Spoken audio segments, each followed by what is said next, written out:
bencana ya. Nah, saya coba untuk share screen dulu.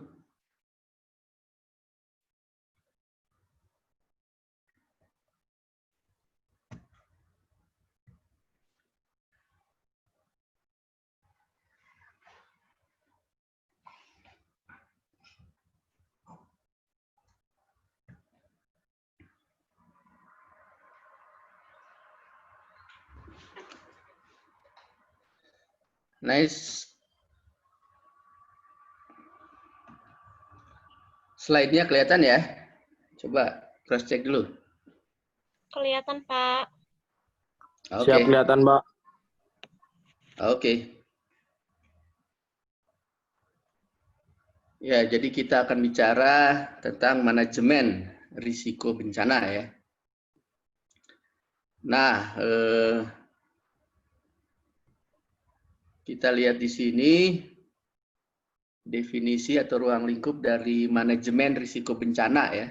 Disaster risk management adalah suatu proses yang sistematis dalam menggunakan keputusan-keputusan administratif pemerintah. Nah, berarti ini ada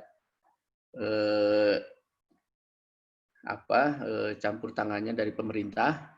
Kemudian ada urusan administratif. Nah, ini harus digarisbawahi, administratif dari pemerintah.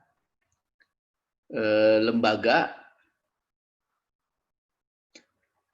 keterampilan operasional dan kapasitas penyesuaian masyarakat dan komunitas untuk mengurangi dampak bahaya alam, non-alam, serta bencana kombinasi ya.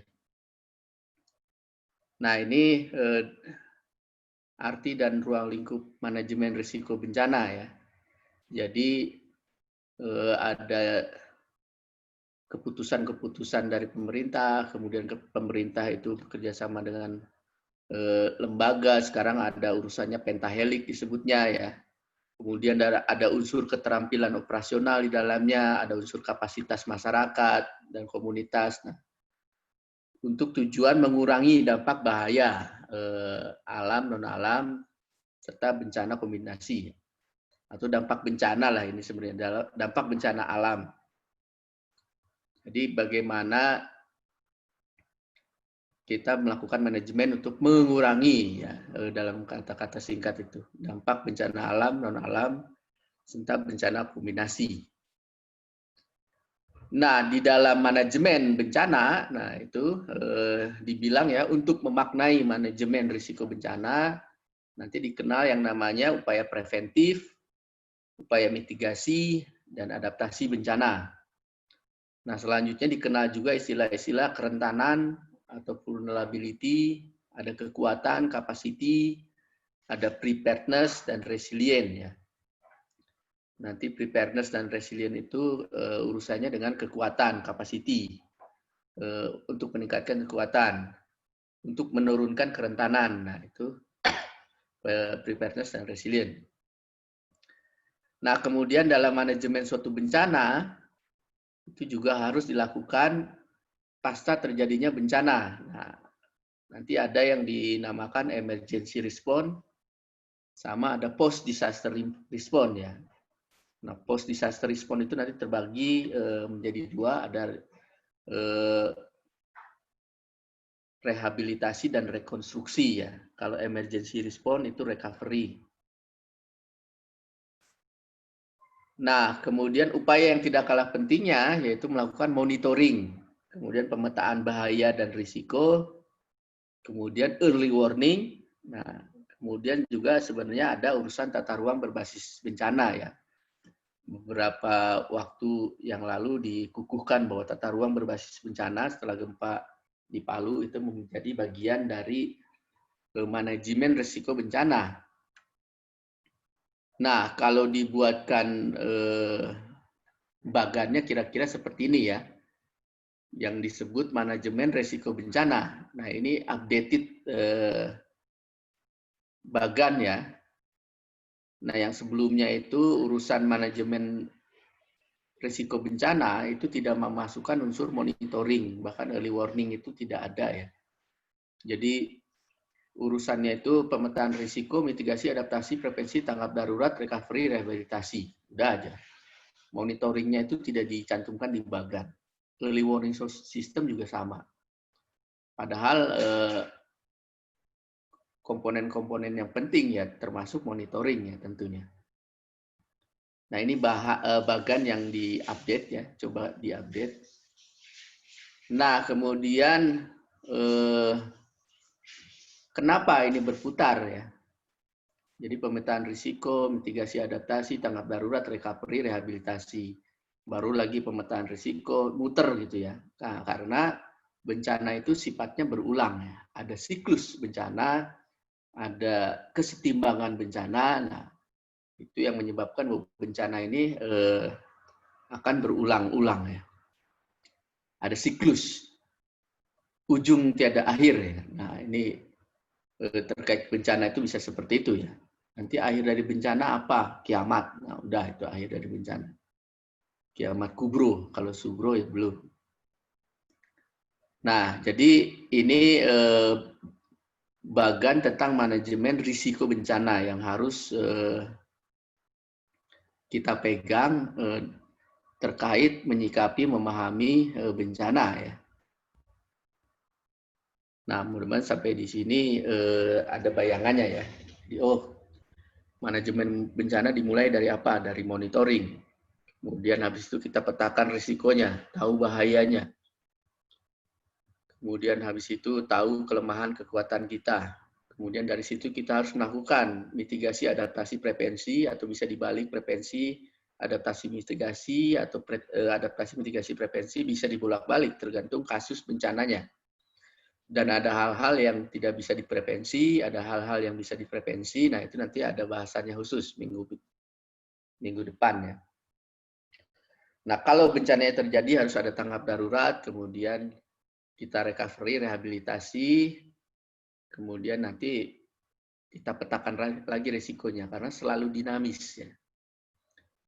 Nah kemudian kita lihat bencana apa saja yang harus kita buatkan manajemen risiko bencananya ya. Nah, tentunya kalau urusannya dengan tadi administratif pemerintah ya harus merujuk ke peraturan perundangan yang ada ya. Nah, yang menarik nanti bisa didiskusikan itu kata-kata administratif di situ ya.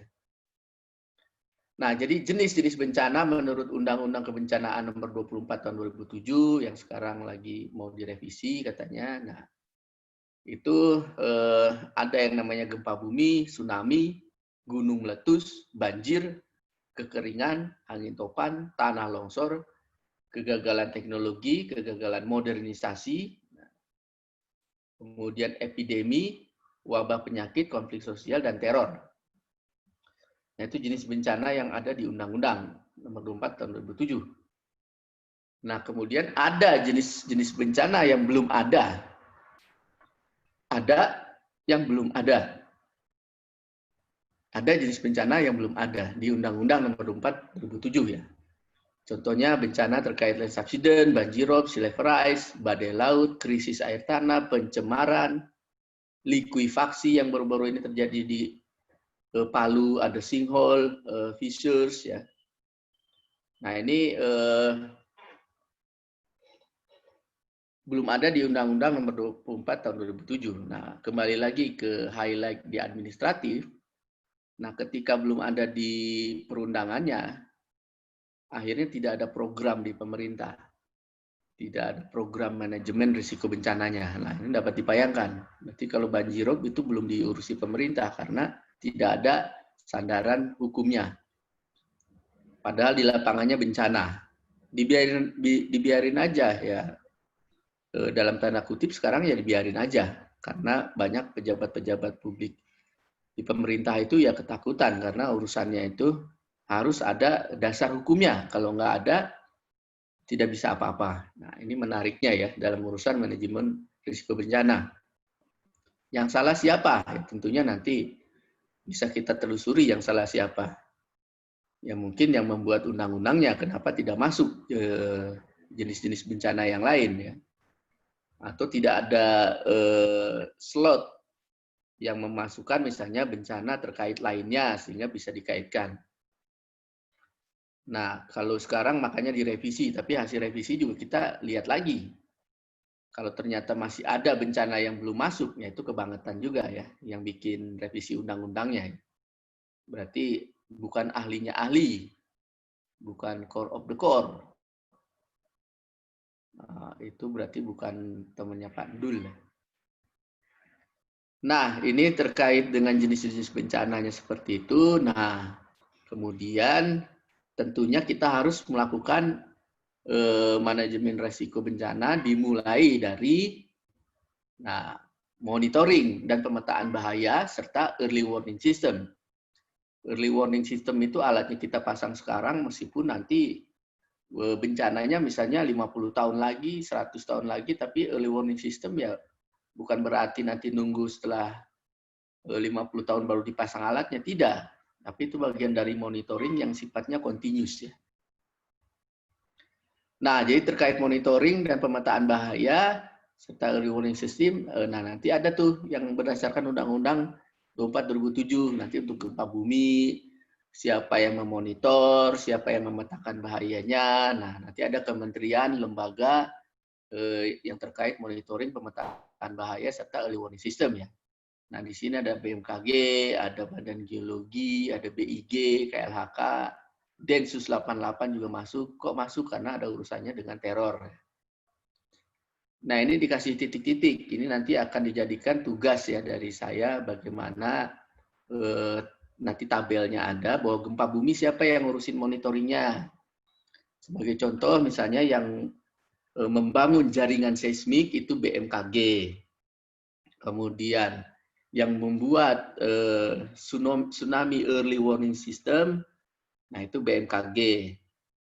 Disupport, dibantu oleh BIG untuk data pasutnya, BPPT untuk urusan teknologinya. Nah, kayak gitu nanti ada tabelnya, silakan nanti kalian cari, kemudian isi di tabelnya ya, terkait monitoring, pemetaan bahaya dan early warning system ya. Nanti ada wali data, ada tupoksi monitoring, pemetaan bahaya. Nah, itu menarik untuk kita pahami di negara kita ini. Nah, kalau kembali lagi ke ada bencana yang belum masuk ke undang-undang, itu artinya apa? Artinya belum ada yang memonitor, belum ada yang memetakan bahayanya, apalagi early warning systemnya. Apakah sekarang ada early warning system banjirop? Sebenarnya tidak ada secara tupoksi. Ada inisiatif dari BMKG, tetapi ala kadarnya nanti tidak serius juga dilakukan karena dasar hukumnya tidak ada, nanti programnya tidak ada, ujung-ujungnya penganggarannya tidak ada. Nah, itu yang jadi masalah. Nah, ini terkait monitoring dan pemetaan bahaya ya. Nah, kemudian dan juga early warning system. Nah, setelah kita monitor, kita petakan bahayanya, nah hal yang penting itu yang berikutnya adalah pemetaan risikonya ya. Jadi pemetaan risiko bahaya itu atau risiko bencana sih ini sebenarnya nanti diedit. Pemetaan risiko bencana itu berdasarkan dari peta bahaya hasil dari monitoring ditambah peta kerentanan dan kapasitas ya.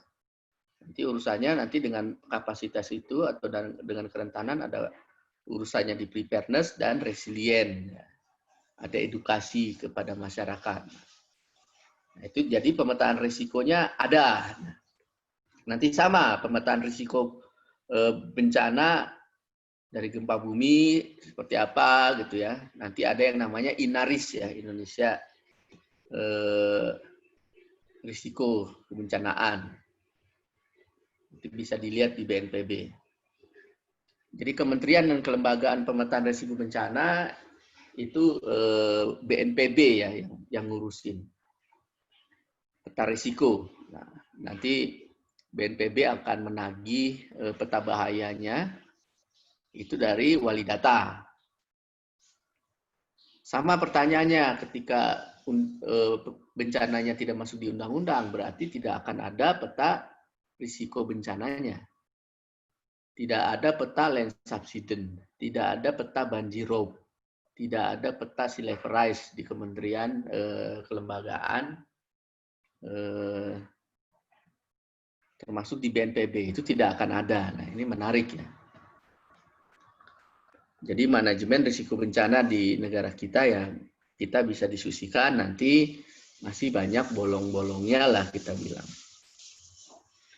Nah, kemudian monitoring sudah gitu ya, meskipun di realitanya ya masih tadi banyak pekerjaan rumahnya, kemudian pemetaan risikonya sudah dibuat seandainya, meskipun kalau faktanya kita bicara peta risiko yang ada di Indonesia itu masih belum sempurna lah. Atau belum teliti sebenarnya, tapi kita bilang belum sempurna lah. Nah, habis itu nanti harus ada kementerian lembaga terkait mitigasi, adaptasi, dan prevensi bencananya harusnya ya. Nah, kalau dilihat kementerian kelembagaan terkait mitigasi itu ada kedeputian di BNPB. Kemudian kalau kita lihat kementerian PUPR sibuk ngurusin tanggul, sibuk kalau longsor, ngurusin seed pile, itu berarti ada tupoksi di Kementerian PUPR terkait mitigasi, adaptasi, dan prevensi bencana, dan juga nanti tanggap darurat. Pasti turun ketika ada longsor, turunlah alat berat dari PUPR untuk tanggap darurat, recovery, rehabilitasi. Nah, ini dikasih titik-titik juga nanti silakan nanti kalian isi ya. Jadi urusannya ketika mitigasi siapa gitu ya. Nanti mitigasinya sama, mitigasi gempa bumi, adaptasi gempa bumi, mitigasi tsunami. Nah, siapa berbuat apanya itu harus jelas.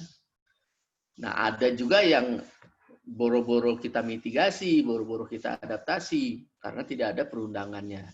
Tapi yang menarik ada juga yang loncat ya, kayak banjirop, akhirnya PUPR bikin tanggul. Nah, padahal dari sisi perundangannya sampai ke sisi manajemen resikonya itu pabelit masih sebenarnya pabelit masih belum sistematis ya. Jadi kok tiba-tiba bikin tanggul, alasannya apa? Kan harus ada peta resikonya dulu, harus ada hasil monitoringnya dulu ya.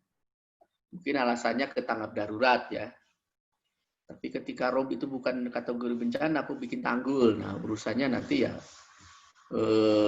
karena di situ bikin tanggul ada anggaran yang gede, jadi sudah bikin tanggul dapat duit. Menarik ya ininya apa? Manajemen risiko yang ada di kita. Nah, kemudian yang mitigasi udah, adaptasi prevensi udah ya, nanti bisa kita diskusikan lebih lanjut. Apa-apa saja yang bisa diprevensi, misalnya bencana apa saja. Nah, kemudian kalau tanggap darurat, nah BNPB itu masuk, kemudian ada Basarnas harusnya ditambahin di sini, Kementerian PUPR jelas. Nah, kemudian Kementerian ATR. Nah, sekarang tuh dalam tahap rehabilitasi itu harus ada penyesuaian kembali tata ruang wilayah bencana ya. Meskipun nanti tidak sederhana merubah tata ruang. Kementerian Sosial tentunya terkait dengan penyaluran dana kebencanaan ya. Nah, ini sekilas manajemen risiko bencana. Slide-nya nggak banyak lah, segini aja. Nanti kita diskusi.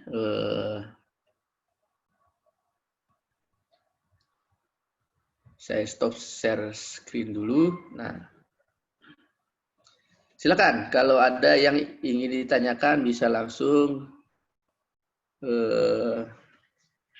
raise hand, kalau enggak langsung bertanya. Nah, nanti atau pakai chat silakan.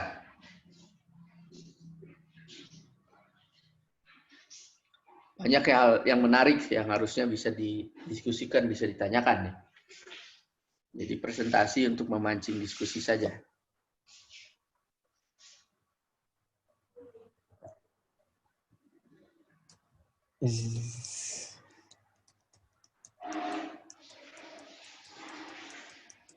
Silakan, ada?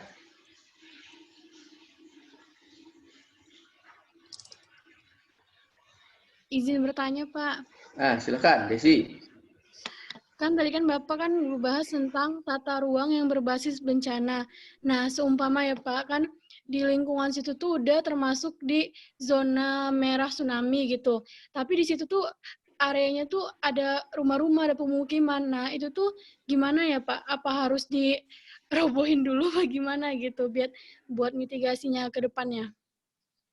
Ya, jadi idealnya pindahkan, evakuasi, robohkan. Pokoknya itu jadi misalnya zona hijau. Tidak boleh ada penduduk karena itu zona merah kebencanaan. Nah, idealnya seperti itu. Tetapi kemarin ada kasus di Kota Palu, satu Kota Palu harus hilang. Nah, itu berdasarkan dari analisis risiko bencana yang dikeluarkan BMKG. Jadi hampir sebagian besar Kota Palu itu tidak boleh dihuni. Nah, tentunya tidak mudah untuk seperti itu karena yang namanya kota tiba-tiba harus hilang. Nah, itu bukan sesuatu hal yang mudah. Kemudian kita berbicara ekonomi yang katanya jangan dilupakan karena misalnya Kota Palu dengan sistem ekonominya yang sudah jalan begitu luar biasa gitu ya, ada pendapatan daerah, ada pendapatan nasional dan lain-lain, sehingga tidak serta-merta kita kosongkan begitu saja. Jadi harus ada win-win solution. Nah, bagaimana tuh harusnya zona merah tapi harus ada win-win solution. Nah, ya sudah, mau tidak mau ya. Jadi win-win solutionnya contohnya rumah di Palu harus tahan gempa skala 7 misalnya ya. Atau desain rumahnya misalnya dengan sistem tradisional yang rumah bambu ketika terjadi gempa tidak roboh atau ketika roboh juga tidak akan melukai banyak. Nah, itu dicari win-win solution-nya akhirnya. Atau dibikin tanggul tsunami gitu ya. Kayak di Jepang juga sama. Di Jepang itu kalau urusannya dengan tsunami, tanggulnya itu ada 3. Tanggul di bawah laut. Nah, kok ada tanggul di bawah laut? Ada. Itu tujuannya untuk mereduksi gelombang bawah permukaan tsunami-nya. Karena kalau pantainya itu landai sampai ke tengah laut, nah ketika ada tsunami itu nanti run up tsunami-nya akan luar biasa. Tapi kalau sudah dikasih tanggul di berapa ratus meter di bawah laut dari pantai, itu bisa mengurangi run up tsunami. Nyampe di pinggir pantai ada tanggul. Habis itu ada nyampe ke pemukiman, nah itu desanya ditanggul juga.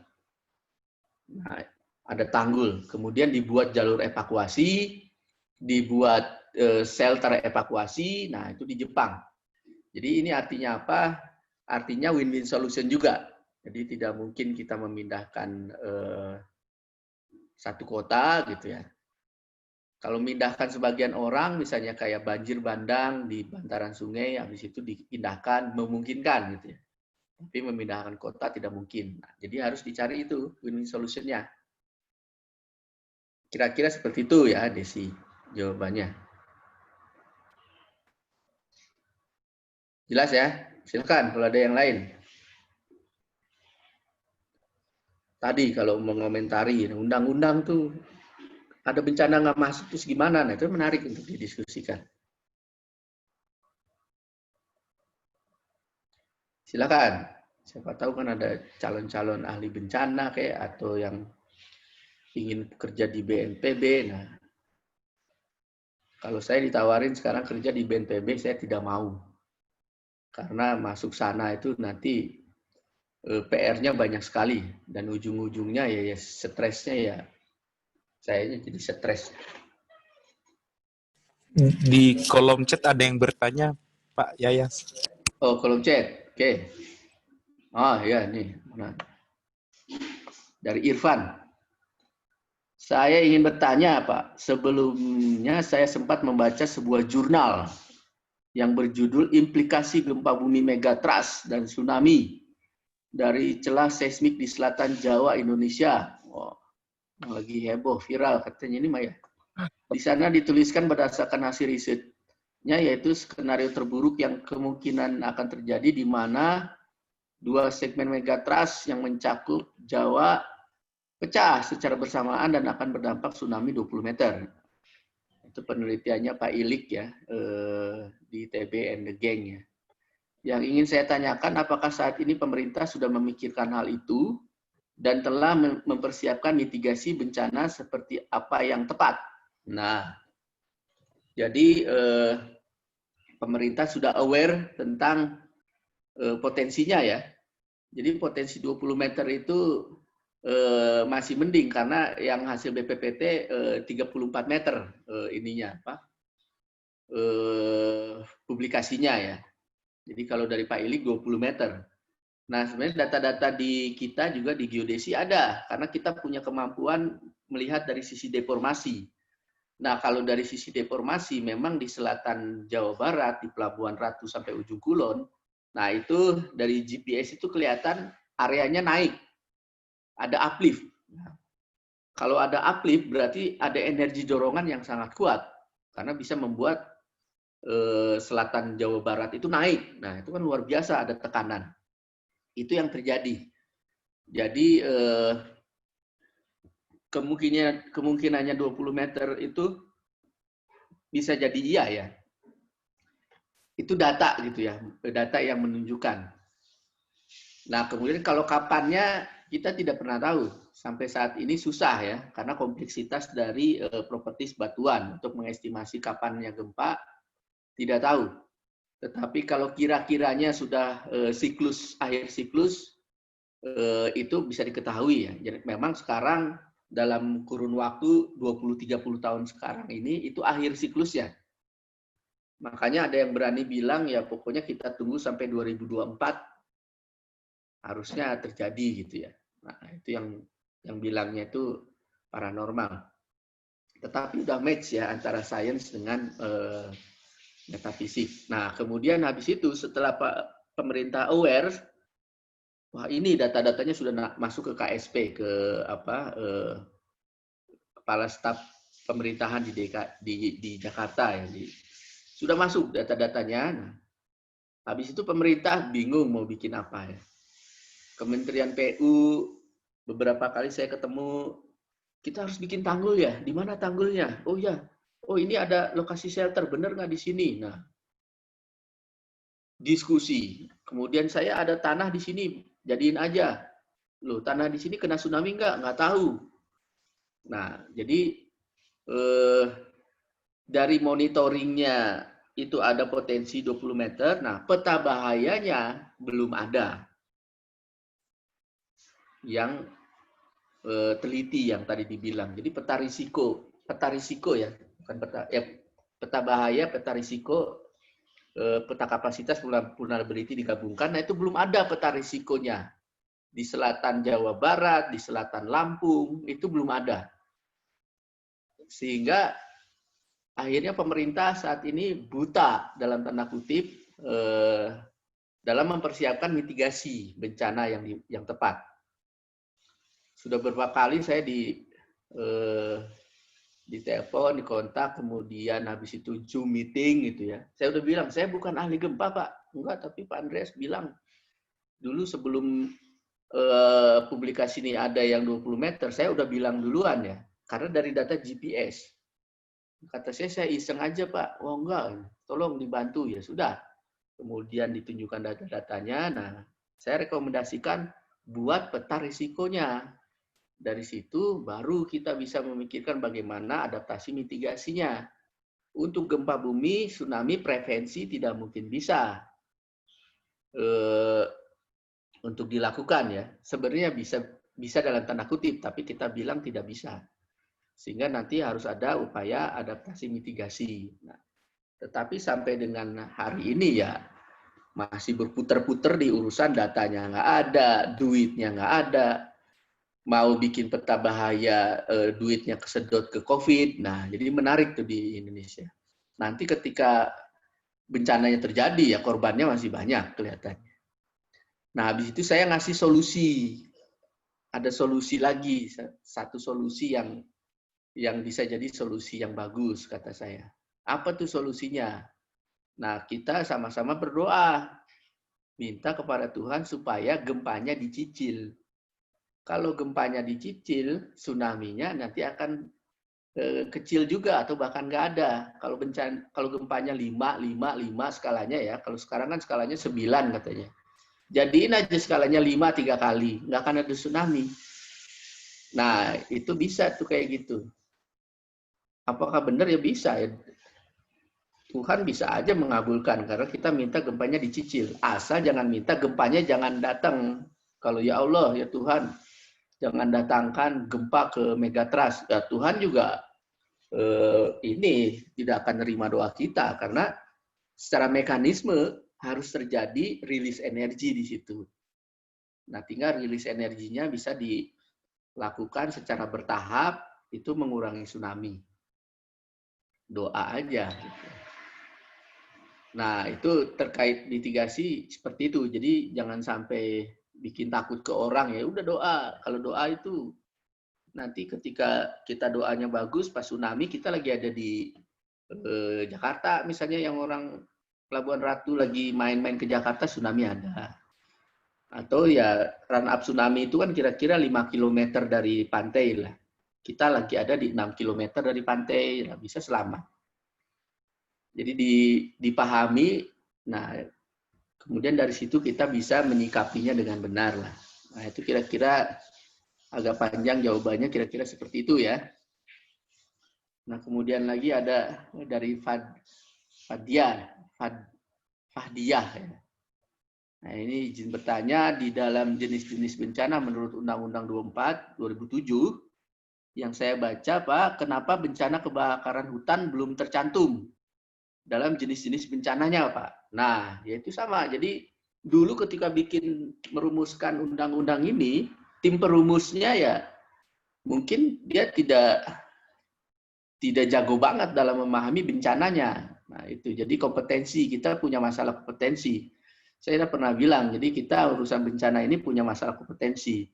Kalau dibilang ahli bencana di Indonesia, ada apa tidak? Saya bilang tidak ada. Karena apa? Karena bencananya atau bahayanya itu juga multi, jadi multi hazard, multi disaster, sehingga ahli bencananya juga ya saya lihat ya belum ada karena belum ada orang yang bisa memahami semua jenis bencana, semua jenis bahayanya. Ada yang mengaku misalnya sebagai ahlinya ya mangga-mangga saja ya. Sekarang kita punya Ikatan Ahli Bencana Indonesia ya, IABI, Ikatan Ahli Bencana Indonesia. Ketuanya itu Bu Harkunti, dia dari ITB. Nah, si ibu ini merasa ya paling mengerti bencana ya mangga saja. Kemudian ada Bu Dwi Korita dari BMKG gitu ya. Tetapi kalau dari diskusi kemudian dari draft revisi Undang-Undang 27/2007 kan ada draft revisinya. Masih juga ada hal-hal yang belum tercantum gitu ya. Nah, jadi ada masalah kompetensi ya. Nah, akhirnya untuk urusan ini apa kebakaran hutan, mana nih? Oh, di atas ya. Nah, urusan kebakaran hutan itu akhirnya dihubungkan dengan kekeringan gitu ya. Karena cantolan hukumnya harus ada. Dihubungkanlah dengan kekeringan yang menyebabkan kebakaran sehingga alokasi anggaran turun gitu. Tapi itu karena presiden yang bilangnya, sudah urusi kebakaran. Belum ada di undang-undangnya, udah saya tanggung jawab. Diskresi. Nah, ada diskresi, bisa jalan. Nah, tapi levelnya harus high level, harus menteri, harus presiden gitu ya. Tapi ketika yang di bawah-bawahnya, ketika misalnya yang ngurusin subsiden, yang ngurusin banjirop sekarang misalnya deputi, wakil-wakil menteri, mereka tidak berani untuk bikin diskresi karena takut disalahkan. Untuk ngasih anggaran, ya diem akhirnya. Kemarin saya minta anggaran untuk pemetaan risiko banjirop. Nggak mau Pak Direkturnya, saya nggak berani ya. Karena takut nanti saya ngasih uang, disalahin BPK. Dipecat saya. Nah, jadi menarik tuh antara regulasi dengan program dengan anggaran. Nah, saya menyoroti sekarang itu regulasi, program, anggaran. tentang kebencanaan itu. Jadi sedang kampanyenya tentang regulasinya harus benar sehingga programnya benar, anggarannya benar.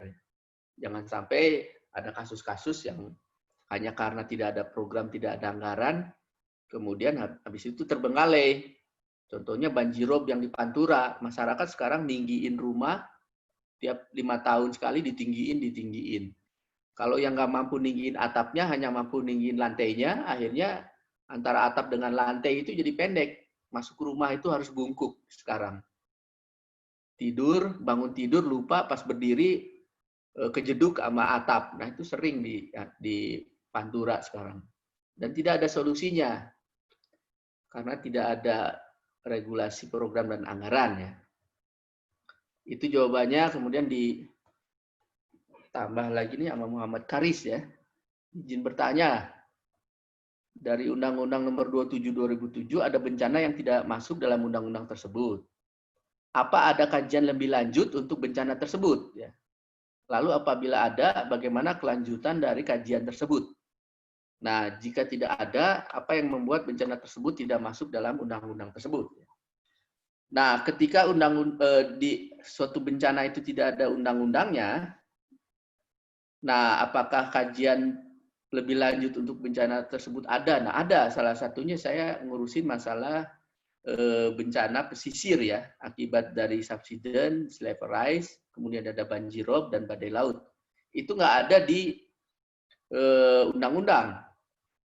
Habis itu kita coba perjuangkan sampai akhirnya terbentuk kelompok kerja nasional menangani bahaya banjirop, subsiden, dan efek climate change di pesisir. Udah ada Pokja, kelompok kerja nasional. Nah, habis itu sekarang mentok, tidak punya anggaran. Kenapa? Karena kembali lagi ketika dilihat di regulasinya, nah, itu tidak ada. Nah, akhirnya kelanjutan dari kajian tersebut sekarang sedang mentok. Nih. Jadi 10 tahun saya memperjuangkan, habis itu masih mentok ternyata. Tidak ada yang mau mengeluarkan anggaran di kementerian kelembagaan. Nah, ini menarik juga. Nah, kemudian apa yang membuat bencana tersebut tidak masuk dalam undang-undang? Itu tadi sudah dijawab. Jadi ada urusan kompetensi. Meskipun saya misalnya jadi tim yang terlibat dalam revisi undang-undang, belum tentu juga nanti hasilnya bagus juga. Bisa saja saya juga tidak memahami seluruh bencana yang ada di Indonesia. Nah, harus secara komprehensif dilihat gitu ya. Atau bahkan ada bencana yang baru kejadiannya 2 tahun yang lalu, likuifaksi. Dulu tidak ada pernah cerita bencana likuifaksi. Sampai 2018 ada bencana likuifaksi di Palu ya. Nah, mungkin di bahasa undang-undangnya harus ada bahasa open gitu ya. Dan bencana lainnya yang belum termasuk kategori di atas. Nah, sebenarnya harus dibuat gitu sehingga cantolannya ada, meskipun bahasa bersayap kadang-kadang tidak boleh dalam bahasa undang-undang ya. Nah, itu ahli hukum harus dilibatkan ya. Nah, kira-kira seperti itu. Nah, ini udah kejawab semua ya. Silakan kalau ada lagi. Kita Maaf Pak, ingin bertanya. Ya, ayo. Jadi saya ada masalah. Nah, di wilayah pesisir itu tuh ada lembah sungai yang tenggelam ya Pak. Nah, si lembah sungainya itu tenggelam membentuk suatu estuari. Nah, gara-gara terbentuknya estuari tersebut, ada penurunan tanah yang ingin saya tanyakan. Sistem mitigasi seperti apa yang bisa kita buat ya Pak untuk penurunan tanah terkait estuari tersebut? Terima kasih Pak. Ya, nah nanti bisa dilihat dulu tuh di mana, kemudian kalau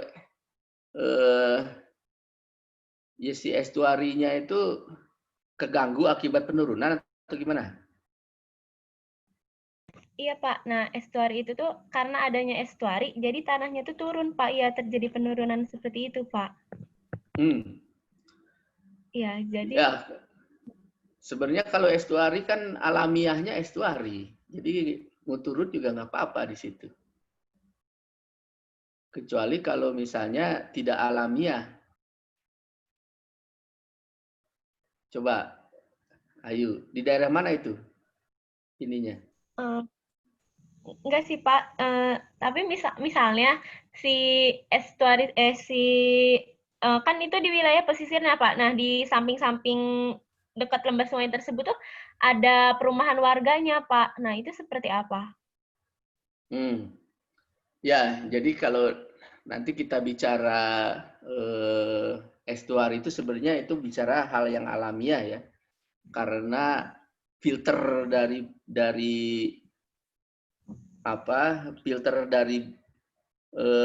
racun-racun sebelum masuk ke laut, nah itu tuh di estuari sebenarnya kan, di daerah ini muara sungai atau di ujung dari pantai lah. Nah mungkin ini kemungkinannya bukan estuarinya ya, tapi ada hal-hal yang menjadikan tanah itu turun.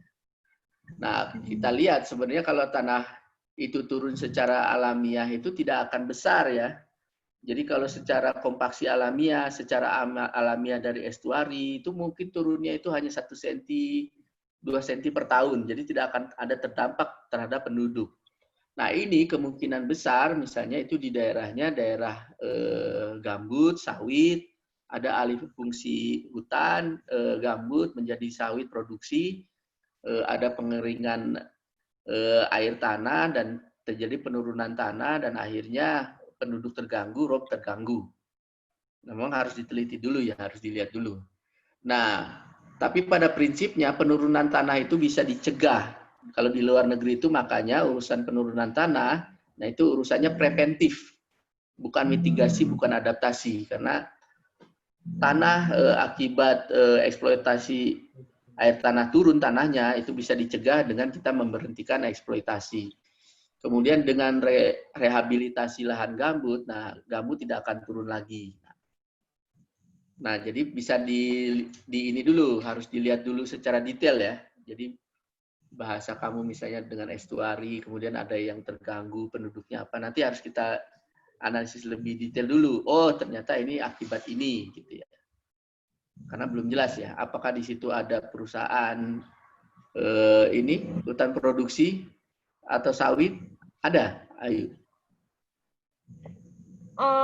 Belum sih Pak, belum meneliti lebih lanjut aja. Nah itu dia harus diteliti lebih lanjut ya, karena nanti kalau dilihat dari fungsi alamiahnya dulu gitu ya, nanti terbentuk rawa istilahnya ya, estuari rawa. Kemudian ada akresi di situ, ada abrasi. Nah, tiba-tiba nanti ada penurunan tanah dan inundasi. Nah, itu sudah tidak alami. Ada efek dari global warming. Nah, itu semuanya bisa dianalisis sampai tahu. Oh, ini masalahnya ini. Kalau masalahnya ini, berarti sumber masalahnya tahu, obatnya tahu. Urusan penurunan tanah itu insya Allah ada obatnya lah. Nah, kira-kira jawabannya itu dulu ya, karena spesifik lokasinya. Ada lagi? Ya, Pak, terima kasih.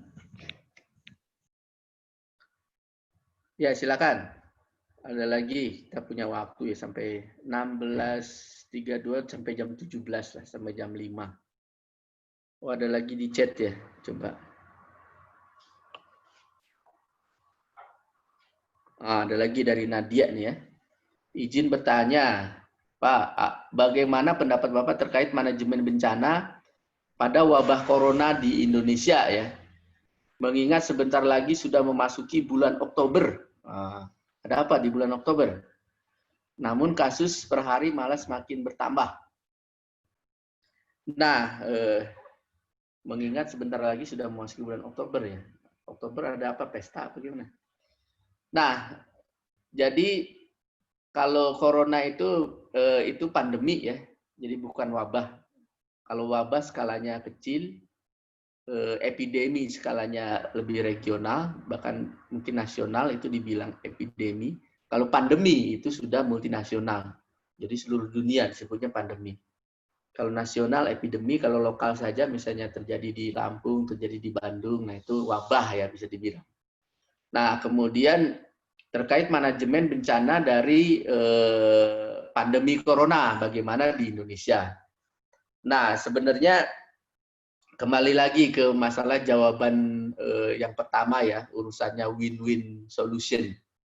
Jadi ketika misalnya kita memilih lockdown, nanti akan ada kehancuran ekonomi, dari ekonomi hancur akan ada kehancuran sosial, jadi nanti ada bencana ekonomi, ada bencana sosial. Kalau kita fully lockdown misalnya ya, tinggal di rumah, akhirnya nggak kemana-mana. Virusnya mungkin saja hilang, bisa jadi. Kalau ada kan, kalau di luar negeri misalnya ada yang sukses dengan dulunya lockdown gitu ya, kayak di Wuhan lockdown. Nah, tetapi memang kuat secara ekonomi. Nah, kalau di kita harus win-win solution. Jadi kalau kita misalnya berhenti untuk beraktivitas ekonomi, nanti malah ada bencana ekonomi. Dari bencana ekonomi yang lebih parah lagi bencana sosial.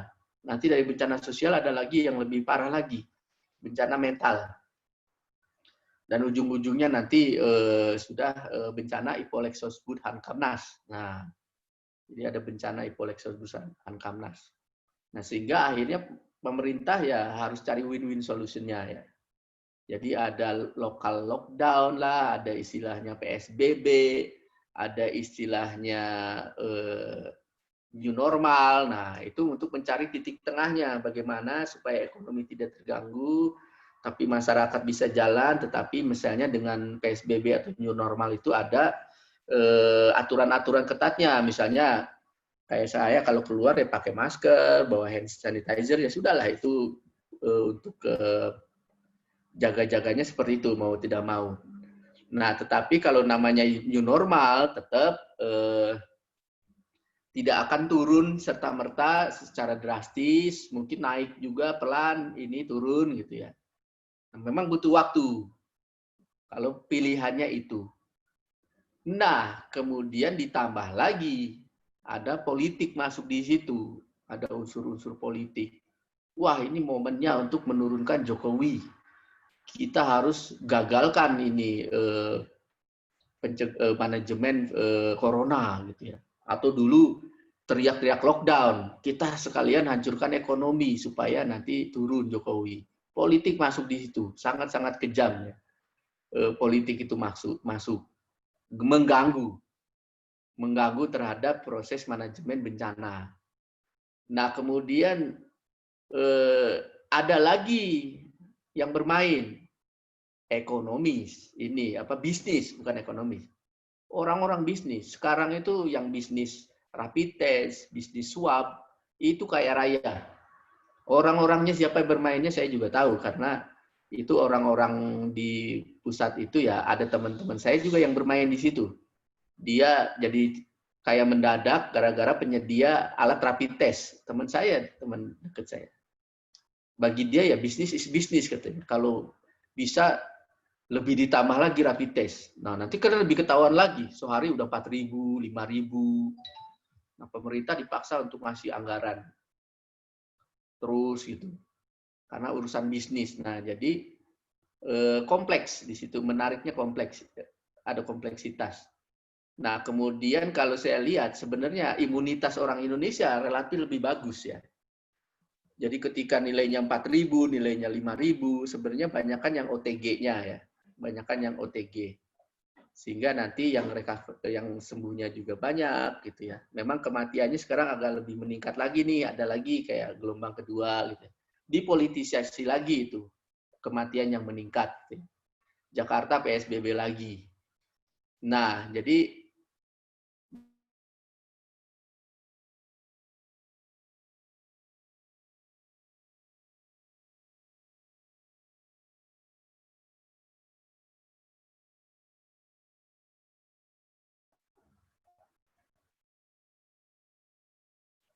keputus ya. Nah, nanti sambil nunggu aja vaksin keluar ya kita berjalan dengan tanda kutip new normal lah. Nanti kalau vaksinnya sudah keluar katanya Desember. Nah, Desember ini akan digunakan untuk TNI Polri sama dokter dan tenaga kesehatan. Kemudian habis itu Januari dipergunakan dulu untuk siapa-siapa. Nah, kemudian rakyat normal kayak kita, nah ujung-ujungnya nanti di Juni lah, di bulan Juni. Nah, sehingga nanti normal kembali setelah ada vaksin itu bulan Juni. Itu target pemerintah ya. Jadi saya melihatnya ya balik lagi kata kuncinya di win-win solution. Kemudian nanti ada intervensi politik segala macamnya, itu seninya ya. Bisa dibayangkan Pak Jokowi stresnya tiap malam seperti apa kan, ngelihat aduh. Nah, kita coba memahami seperti itu. Nah, itu dari Nadia ya. Mudah-mudahan bisa menjawab. Kemudian siapa lagi? Oh, habis nih. Silakan kalau ada lagi. Izin bertanya, Pak. Nah, ya silakan. Siapa tadi? Eko ya? Ya, Pak. Bahas baik lagi, Pak, ke peraturan, Pak. Tadi saya niatnya mau ada pertanyaan lain, tapi kayaknya sudah sedikit terjawab. Jadi, kan kalau ada bencana yang nggak masuk peraturan tuh, Pak, masuk undang-undang. Seperti tadi kan kebakaran nggak masuk, tapi bisa ditibankan atau dikaitkan dengan bencana kekeringan. Dan saya pikir-pikir juga kayak krisis air tanah. Kayak krisis air tanah bisa juga kayak kemarau panjang itu kan bisa. Nah, apakah selamanya itu bisa bukan tumbang tindih ya, dikait-kaitkan dengan bencana yang ada di dalam undang-undang untuk mendapatkan sodoran dana atau bantuan? Dan apakah itu bisa berjalan dengan baik? Ya, tentunya kalau tadi ya, karena itu hanya diskresi aja ya. Ketika pemimpinnya berani, maka bisa jalan kalau kita mau kait-kaitkan. Tetapi tidak semua orang, tidak semua pemimpin kita itu berani mengambil resiko atas jabatannya. Sehingga dia begitu strict terhadap aturan. Nah, jadi kalau kondisinya seperti ini terus, tidak akan efektif ya. Tidak akan efektif. Jadi harus ada revisi undang-undang. Nah, kemudian tetapi ketika revisi undang-undang, saya sudah lihat draftnya juga, ternyata masih sama aja, cuma nambah banjirop tuh sudah masuk, banjirop. Wah, tetapi yang nambah dari undang-undang itu hanya banjirop dan likuifaksi. Nah, tetapi mungkin ada bencana lain yang kita tidak pernah tahu ada muncul, nah itu tidak diakomodir di pasalnya. Nah, jadi ya harusnya ya revisi ini benar-benar disusun, ditatanya sedemikian rupa sehingga tidak ada lagi masalah-masalah terkait regulasi yang ada saat ini ya. Nah, tetapi bahasa hukum nanti juga itu bahasa yang tidak bisa kita sepelekan ya. Jadi namanya undang-undang tidak boleh ada jadi pasal karet atau apa. Nah, jadi memang harus yang benar-benar kompeten dalam merevisi undang-undangnya. Jadi harus ada revisi jelas ya. Undang-Undang 24 2007 ini masih banyak kekurangannya. Nah, setelah revisinya kita tidak tahu. Nah, kemudian efektivitas kalau tadi hanya berdasarkan diskresi tidak akan ya. Yang berani itu hanya Pak Luhut Binsar Panjaitan, Jokowi gitu ya.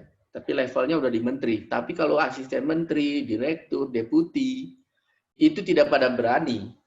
Karena takut bikin kebijakan, ternyata menterinya tidak terima, dipecat langsung gitu ininya. Nah, ini masalah sih kalau bagi saya masalah ya. Yang sekarang kalau tiap diskusi tentang kebencanaan, pasti saya ngomongnya tentang itu, ada urusan masalah di regulasi, ada masalah di program dan anggaran. Itu terkait dengan bencana. Nah, kira-kira seperti itu, Eko, jawabannya ya. Baik, Pak. Kalau nanya lagi boleh nggak, Pak? Ya, silakan. Masih ada waktu nih. Ini bukan ke peraturan sih, Pak.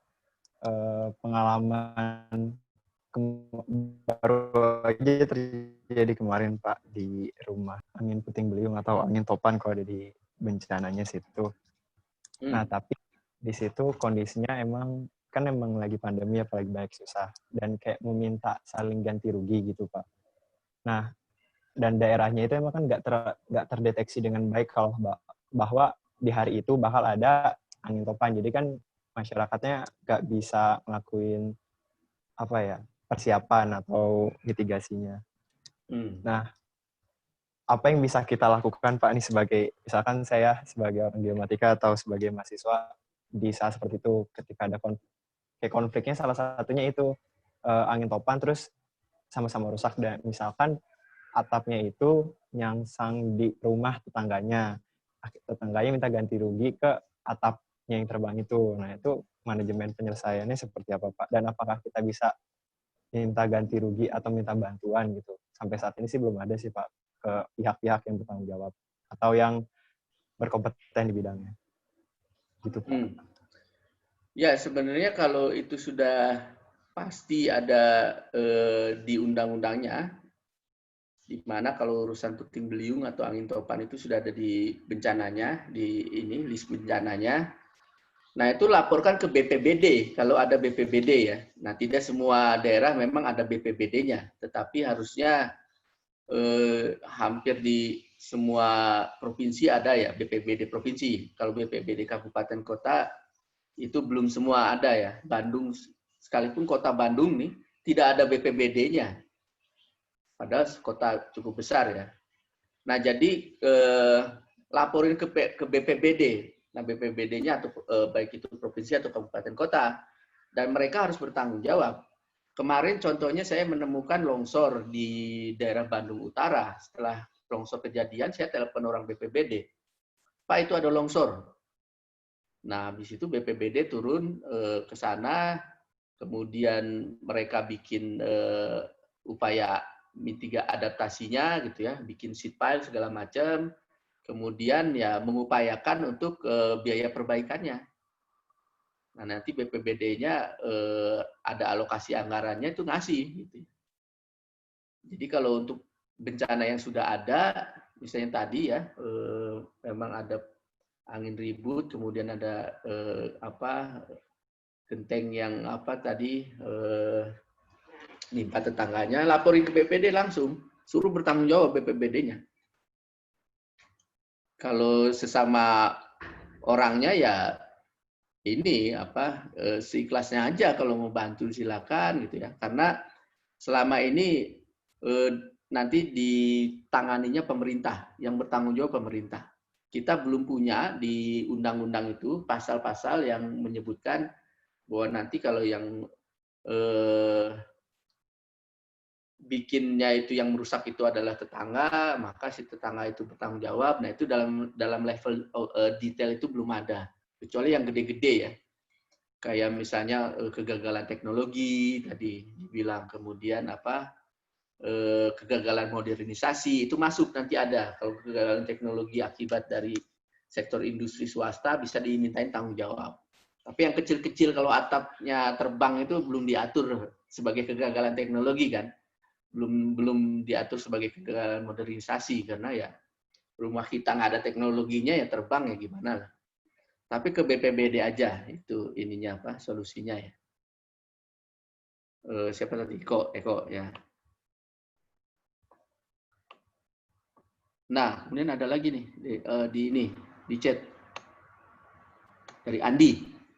Izin bertanya, jika ada suatu pembangunan industri seperti pabrik atau tambang, namun secara tidak langsung mengganggu ekosistem sehingga mengakibatkan warga sekitar mengalami kekeringan atau pencemaran, apakah kejadian tersebut masih termasuk bencana? Masih ya. Jadi ketika ada yang dirugikan, itulah bencana ya. Ketika ada dirugikan, bisa materi, bisa imateri, itu bencana. Nah, apalagi kalau urusannya industri, pabrik, ya, tambang, nah itu kan udah ada AMDAL-nya ya. Meskipun mau dihapuskan AMDAL, dilebur ke SOP yang lain, nah tetapi ya sampai saat ini ya pokoknya kalau melanggar analisis dampak lingkungannya dilanggar, bahkan sudah merugikan ya, nah itu sudah termasuk bencana. Itu laporkan lagi ke BPBD biar diurusin gitu ya. Nah, memang kadang-kadang itu karena tidak paham tentang bencananya atau segala macam, akhirnya banyak yang diabaikan, ya, terabaikan. Masyarakat banyak dirugikan sekarang oleh pencemaran, oleh apa, teriak-teriak belum bisa ditangani. Iyalah di Indonesia ya, karena nanti BPBD-nya juga berkilah, kami baru dibentuk kok gitu ya. Bahkan sekarang terancam dibubarin ya, dengan undang-undang baru katanya BNPB udah bubarin aja. Nah, itu kasihan juga ya, baru terbentuk dibubarin lagi. Nah, jadi kalau kata kuncinya kalau memberi kerugian baik materi-materi dari satu proses alam, non alam atau kombinasi, ya itu bencana ya. Kemudian ya udah diurusin ke BPBD. Nah, tindak lanjutnya nanti terserah BPBD lah. Oke, itu yang siapa tadi? Andi ya, kira-kira seperti itu, Andi. Nah, kemudian dari Cecilia nih. Ada izin bertanya, Pak. Seiring perkembangan zaman, maka terjadi pemanasan global yang mengakibatkan kutub es mencair. Nah, ini memang terjadi ya. Nah, apakah mencairnya kutub es ini termasuk bencana? Iya, sudah termasuk bencana. Itu climate change, kemudian sea level rise, ya, global warming, nah itu sudah masuk kategori bencana. Nah, bencananya itu yang slow onset ya disebutnya, atau silent killer. Jadi bencana itu kan pernah disebut di awal tuh ada yang katastrofik, ada yang silent killer. Nah, ini urusannya itu bencana silent killer, slow onset. Nah, kemudian bagaimana cara mitigasi terbaiknya? Nah, ini kalau untuk urusannya global warming karena sifatnya global, tidak ada yang katanya tidak ada yang namanya mitigasi. Yang ada adaptasi katanya. Karena mitigasi itu kan bagaimana kita bisa mengurangi sumbernya ya, sumber penyebabnya. Nah, kita kalau urusannya sudah kompleks segala macam akan susah untuk mitigasi. Memang ada carbon trade ya. Sekarang ada program carbon trade. Itu bagaimana supaya ada kompensasi bagaimana yang produksi CO di sana tapi dibayarkan untuk konservasi misalnya di tropis di Indonesia gitu ya untuk ke carbon balancing.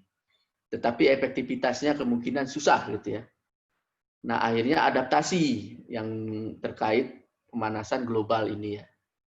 Nah, adaptasi seperti apa? Ya udah, kalau yang tinggal di pinggir pantai ya harus lebih jauh dari pantainya saja. Bahkan kan memang sebenarnya 100 meter itu adalah zona hijau ya, kalau pantai itu. Kemudian reklamasi gitu. Nah, itu sebagai jawaban dari mencairnya es di kutub ya. Kemudian tanggul laut. Nah, itu ke arah sana ya, ke arah adaptasinya. Kira-kira seperti itu untuk Cecilia. Kemudian mana lagi? Oh, udah ya. Ah, udah. Eko ya. Oh, ada Iskandar izin bertanya habis itu hilang. Mana pertanyaannya Iskandar?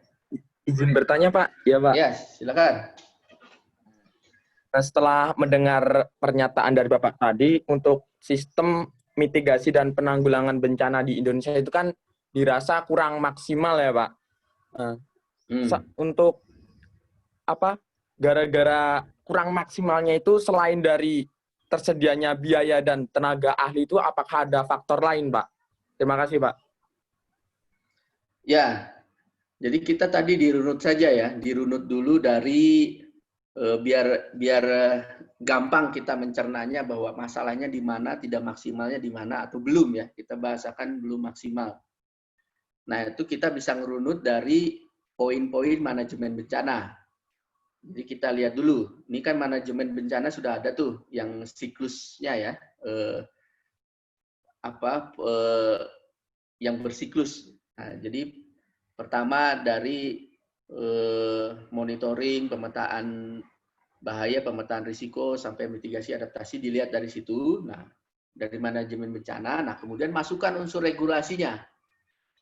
Jadi regulasi terkait monitoring itu kan ada, regulasi terkait mitigasi atau regulasi terkait dari bencananya itu sendiri yang tadi Undang-Undang Nomor 24 2007. Nah, jadi dilihat dari situ. Ketika regulasinya bermasalah, pasti ke sini akan bermasalah.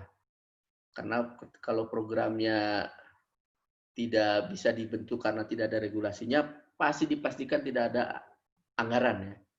Jadi BNPB itu punya anggaran baru turun 2 triliun. Baru turun, hibah ya. Hibah itu artinya ngutang sebenarnya. Turun 2 triliun, kemudian ke Direktur kedeputian pemetaan risiko itu dikucurkan dapat 250 miliar ya, kebagian 250 miliar. Nah, habis itu saya minta 500 juta, tidak dikasih. Karena tidak ada program, tidak ada regulasi. Nah, kebayang, akhirnya tidak bisa memetakan risiko banjir, rob. Ya. Nah, jadi dirunut dari situ, ketika urusannya regulasinya nggak ada, udah bermasalah. Nah, kemudian apakah ada masalah lainnya? Nah, itu ada. Ketika tadi kita bicaranya unsurnya ada masalah politik di situ, ada masalah unsur bisnis di situ. Jadi Ipolexers Budahan Kamnas itu jadi masalah ya.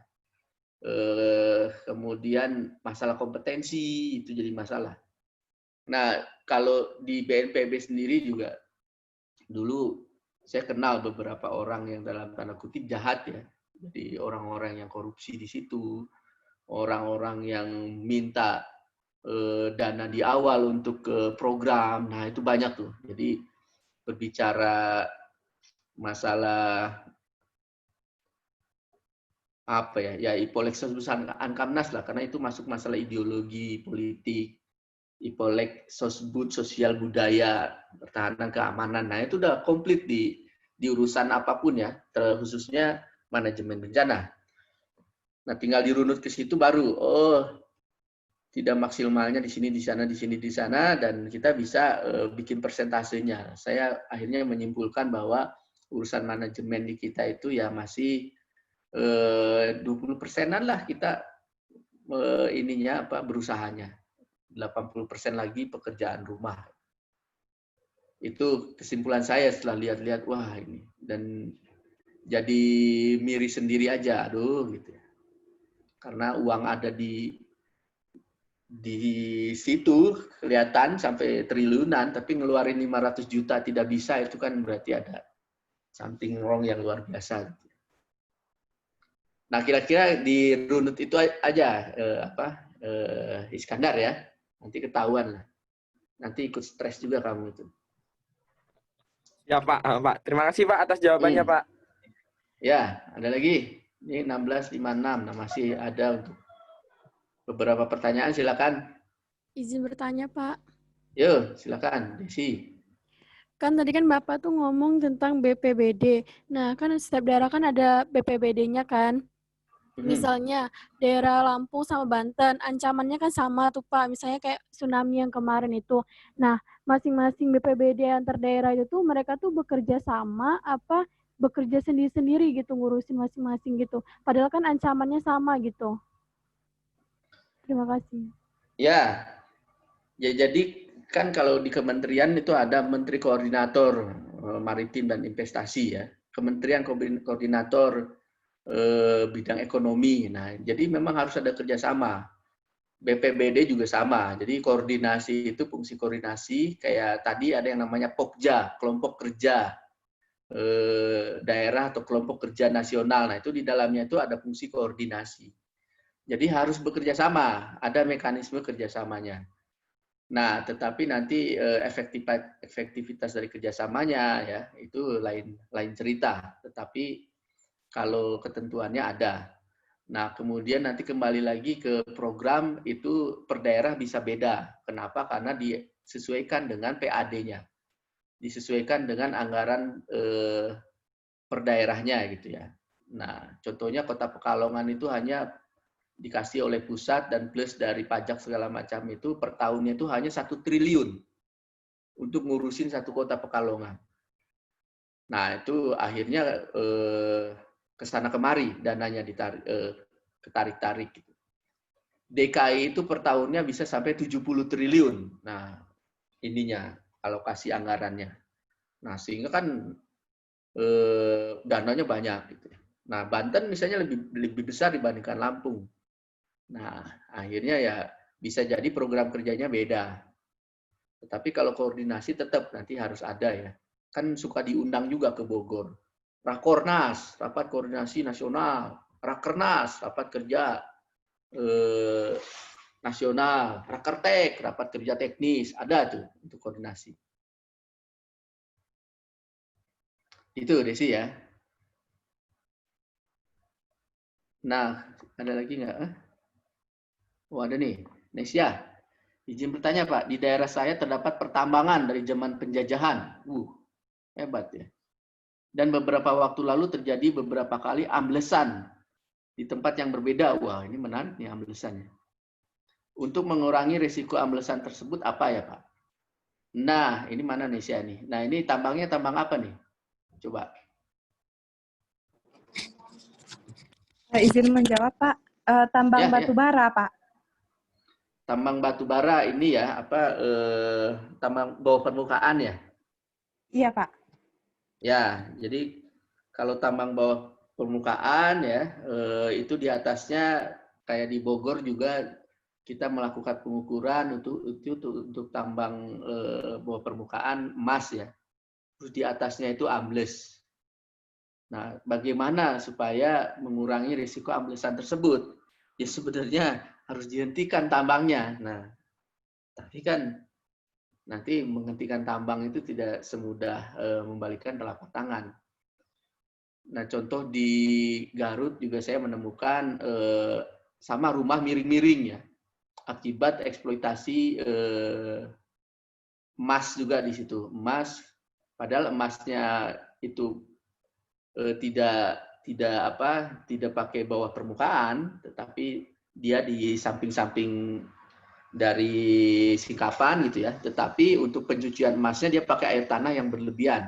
Nah, akhirnya satu desa itu rusak, retak-retak, miring, ada yang ambles gitu. Tetapi sampai saat ini ya tambangnya tetap ada ya. Nah, kenapa? Karena nanti urusannya ke ekonomi. Nah, jadi kalau kelihatannya untuk mengurangi risiko amblesan tersebut ya agak susah kalau tambangnya memang tidak diberhentikan. Nah, apa yang bisa dilakukan ya sebenarnya nanti harus ada kompensasi terhadap si amblesan tersebut, misalnya rumah yang rusak diperbaiki, nanti strukturnya dari rumah itu dibuat didesain sedemikian rupa supaya misalnya dapat beradaptasi dengan si tambang tersebut. Nah, di sini ya memang balik lagi, jadi memang ada bahasa menarik ya, win-win solution ya. Jadi ada bahasa menariknya tentang bencana win-win solution ya. Kalau syukur-syukur bisa ditutup ya tutup lah. Apalagi kalau tambangnya dari penjajahan dan milik penjajah, tapi nggak mungkin ya. Pasti dimiliki oleh bangsa kita. Nah kira-kira seperti itu ya. Siapa tadi? Nesya ya. Jadi harus diberhentikan tambangnya kalau mampu mah.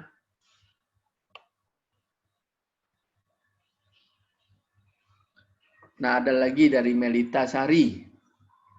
Izin bertanya mengenai penurunan permukaan tanah. Nah, untuk penyebab bencana ini yang saya baca dikarenakan faktor alami dan juga pengambilan air tanah berlebih, serta beban bangunan.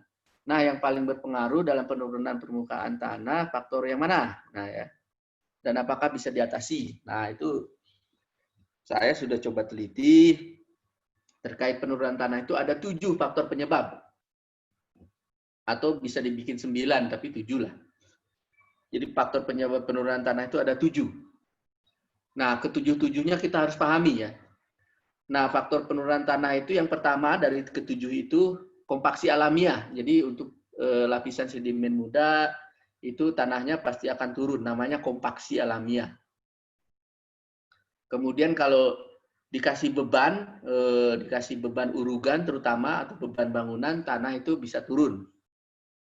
Kemudian yang ketiga, tadi 2 ya. Yang ketiga, kalau eksploitasi air tanah berlebih, turun. Yang keempat, kalau eksploitasi minyak dan gas, turun. Nah, kemudian, itu keberapa ya? Keempat ya? Berarti sekarang keberapa? Kelima. Kelima ya? Nah, yang kelima, itu tambang bawah permukaan dan geotermal, itu bisa turun. Nah, itu yang kelima. Kemudian yang keenam itu pengeringan lahan gambut. Jadi kalau gambut dikeringkan itu bisa turun. Nah, kemudian itu udah 6 udah 7, 6 ya. Nah, yang ketujuh itu akibat tektonik ya. Proses tektonik dari megatrust, tektonik dari sesar itu bisa turun. Nah, itu ketujuh itu ya faktor penurunan tanah. Nah, sekarang kita lihat, misalnya contoh di Jakarta misalnya 10 cm atau di Semarang itu sekitar 10 cm per tahun ya. Turunnya, bahkan bisa ada yang sampai 20 cm. Taruhlah kita anggap 10 cm per tahun. Nah, si kompaksi alamiah itu maksimal itu 2 cm. Kompaksi alamiah per tahun. Jadi 1 sampai 2 cm. Berarti kalau dari 10 cm itu 20% ya. 10-20% kompaksi alamiah. Kemudian beban bangunan itu sifatnya sangat lokal dan kira-kira memberi dampaknya sekitar 1-2 cm juga. Kalau taruhlah itu 2 cm, berarti sama 20%. Jadi 20% sudah dari kompaksi, 20% dari beban. Tektonik itu 6 mili, 3 mili. Berarti 3%, 6%. Tektonik itu. Nah, kemudian kalau kita lihat di kasusnya di Jakarta, kasusnya di Semarang, tidak ada eksploitasi migas, tidak ada tambang bawah permukaan, tidak ada geotermal, tidak ada gambut yang dikeringkan. Nah, berarti 0,000%. Nah, sisanya eksploitasi air tanah berarti hampir 60%. Nah, gitu aja ngitungnya. Jadi faktor-faktornya dipresentasikan gampang, habis itu ketemu. Nah, contohnya kalau di Indramayu misalnya ya, di Pantura Jabar, di situ ada eksploitasi migas, ada eksploitasi air tanah. Nah, sehingga akhirnya jadi 20 cm di situ ya. Sama aja kompaksinya hanya 10-20%, tektonik itu kurang dari 10%, hanya beberapa persen, beban itu juga hanya 10%, nah sisanya pasti ujung-ujungnya ke eksploitasi air tanah, eksploitasi migas, eksploitasi tambang bawah permukaan. Nah, jadi bisa ya, jadi untuk melihat paling berpengaruh itu bisa dilihat seperti itu, dan akhirnya ujung-ujungnya ya, kalau kasusnya untuk di daerah urban, itu air tanah. Nah, apakah bisa diatasi, Pak? Ya bisa, kalau kita memberhentikan pengambilan air tanah. Nah, tetapi penghentian pengambilan air tanah itu mudah nggak? Enggak. Kenapa? Karena airnya tidak ada lagi. Suplai dari permukaan tidak ada. PDAM di Jakarta tidak sanggup untuk melayani 100%. Baru sanggup melayani 60% katanya. Nah, berarti 40% masih ngambil air tanah.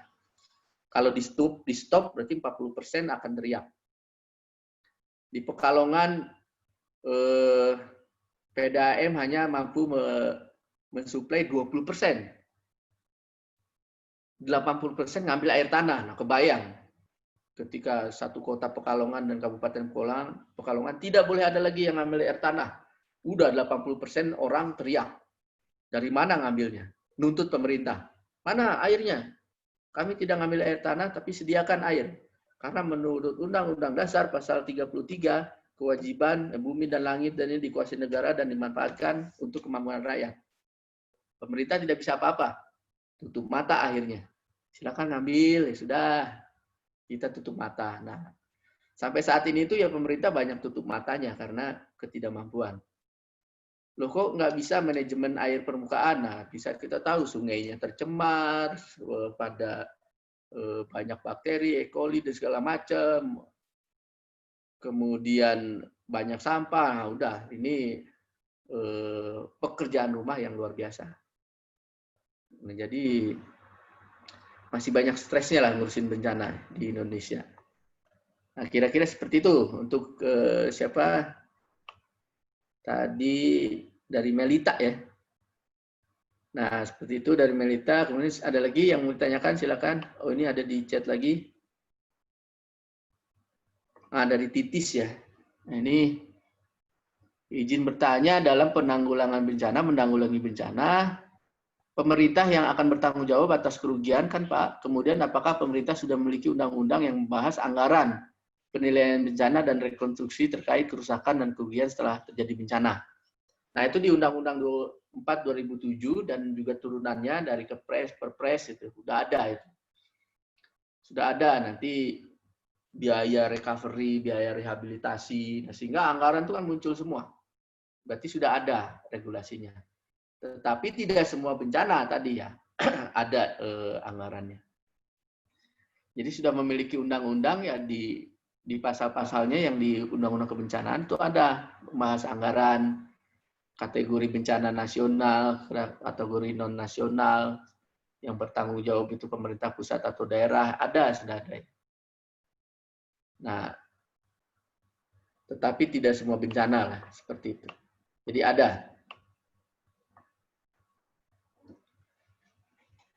Oke, ada lagi 1-2 pertanyaan. Habis itu kita bubar. Ini udah jam 5 ya. 2 pertanyaan lagi deh. Ya Pak, siapa? Pak Redo Paulin. 2 pertanyaan lagi. Nanti ada bencana mata ini. Kelamaan di Zoom. Silakan. 2 pertanyaan terakhir. Oh iya, ini sampai lupa saya. Tugasnya ya. Kan nggak pernah dikasih tugas lah. Nah ini tugasnya 2 minggu lah ya. Nggak usah seminggu. Jadi santai aja. Nah ini saya share screen lagi. Nanti kalian bisa foto lah ininya apa.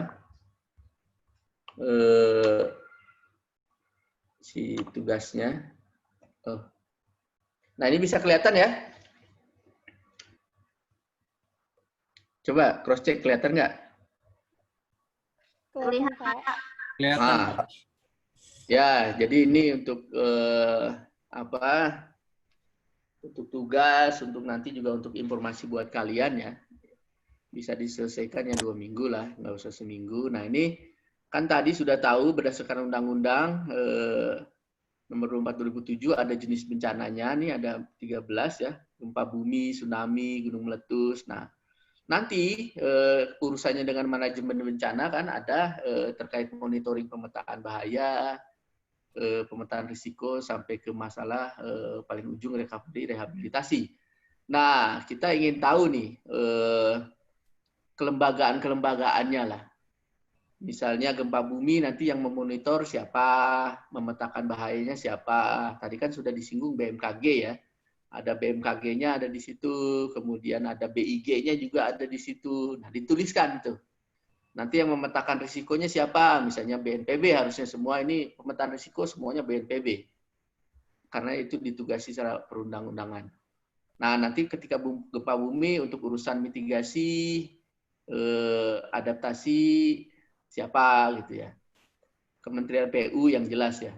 Kemudian BNPB juga ada. Nah, tapi nanti ada lagi dari mana ya. Nah, kalian cari referensinya kan bisa di internet banyak tuh.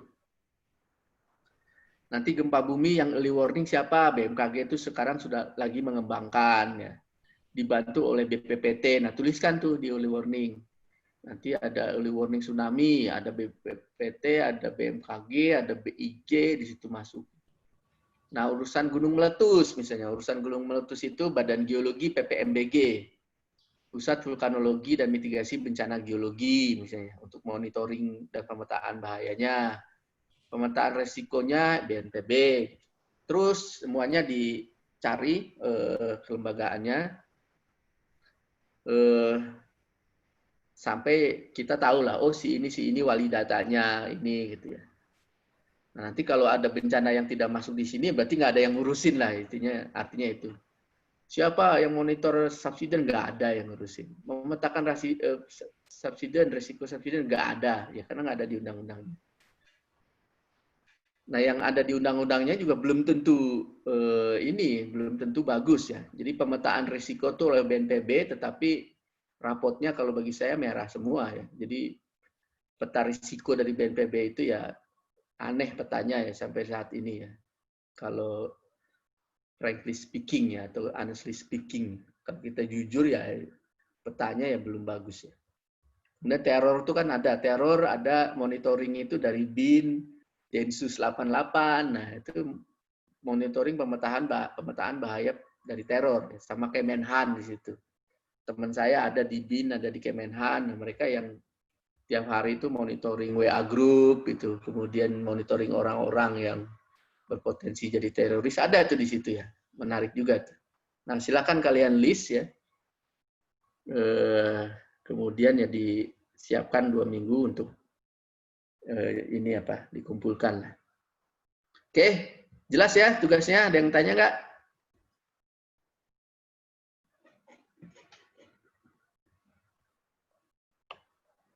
Nggak ada yang bertanya? Nah, kalau nggak ada yang bertanya, berarti kita bisa akhiri ya untuk kuliah akhir hari ini. Nah, minggu depan ya kita udah bicara mitigasi, adaptasi, dan prevensi ya. Nah, kita ingin lihat ya, apa itu mitigasi secara bahasa, arti, dan ruang lingkup, apa itu adaptasi ya. Karena judulnya kan ini sistem mitigasi bencana ya. Sebenarnya nanti fokusnya di mitigasi. Meskipun harusnya nama mata kuliahnya ya sistem prevensi, mitigasi, dan adaptasi bencana ya. Tapi ya nggak apa-apa. Itu minggu depan ya.